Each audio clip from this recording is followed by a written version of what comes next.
అబ్బబ్బా! ఏంటో ఈ వాసన, వాసన బ్యాడ్‌గా ఉన్నా గానీ టేస్ట్ మాత్రం సూపర్‌గా అదిరిపోతుంది. కానీ వండే విధానాన్ని బట్టి గూడా టేస్ట్ వస్తుందండోయ్! మరెలా వండుకోవాలో చూసేద్దాం రండి మరి. ఫస్ట్ స్టవ్ పైన ఒక పాన్ పెట్టుకొని అందులో వెండి రొయ్యల్ని వేసేసి గోల్డెన్ బ్రౌన్ వచ్చేంత వరకు వేయించుకోవాలి. వేయించుకున్న తర్వాత తల, తోక, ఈకలు అన్నీ తీసేసి నీట్‌గా క్లీన్ చేసేసుకోవాలి.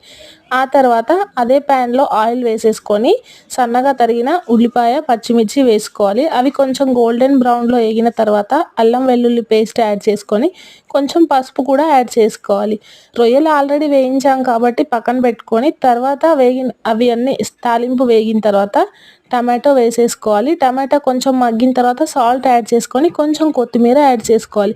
ఫైనల్‌గా టమాటాని ఈ విధంగా ఉడికిన తర్వాత కారం కూడా యాడ్ చేసుకొని దాంతో కూడా కొద్దిసేపు మగ్గించాలి. ఆ తర్వాత వేయించి పెట్టుకున్న రొయ్యలైతే యాడ్ చేసేసుకోవాలి. ఈ రొయ్యల్ని కూడా టమాటాతో కొద్దిసేపు మగ్గనిచ్చిన తర్వాత కొన్ని వాటర్ అయితే పోసుకొని ఉడికించుకోవాలి. ఫైనల్లీ రొయ్యలైతే పచ్చి రొయ్యల్లాగా ఉబ్బి చాలా అంటే చాలా టేస్టీగా ఉంటుంది. మసాలా యాడ్ చేసేసుకుంటే 2 రొయ్యల కర్రీ రెడీ.